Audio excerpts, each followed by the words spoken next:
Hello കൂട്ടുകാരെ, good morning. Lakshmi ഗ്ലോവിലേക്ക് ഏവർക്കും സ്വാഗതം. നമ്മളെ വീട്ടിൽ വിരിഞ്ഞ യെല്ലോ പിയണിയുടെ ഫ്ലവറാണിത്. കൊള്ളാവോ? ഇത് 4ാമത്തെ ബഡ് വിരിഞ്ഞ ഫ്ലവറാണ് കേട്ടോ. നല്ല സൂപ്പറല്ലേ, അടിപൊളിയല്ലേ?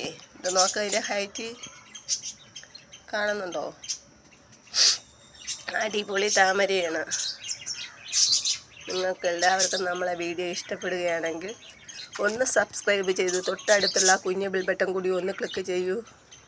നമ്മളിടുന്ന ഓരോ വീഡിയോസും നിങ്ങൾക്ക് ഉടനടി നോട്ടിഫിക്കേഷനായി ലഭിക്കുന്നതാണ്. സൂപ്പർ താമരയല്ലേ? എനിക്ക് ഏറ്റവും ഇഷ്ടപ്പെട്ടൊരു വെറൈറ്റിയാണ് കേട്ടോ. നല്ലൊരു കാറ്റൊക്കെ വരുന്നുണ്ട്, അതുകൊണ്ടൊരു നല്ല ഡാൻസ് കളിക്കുന്നു. നല്ല അടിപൊളി കളറല്ലേ, മഞ്ഞ കളറ്. അടിപൊളിയാണ് കേട്ടോ, നല്ല രസമുണ്ട്. നല്ലൊരു മണമൊക്കെ ഉണ്ട്. നല്ല ഗ്ലൂമിങ് ഉള്ളൊരു താമരയാണ് കേട്ടോ. നിങ്ങൾ ഓരോരുത്തരുടെയും സപ്പോർട്ടും കമൻസും നമുക്കേറെ വിലപ്പെട്ടതാണ്. Okay, bye bye, Tata.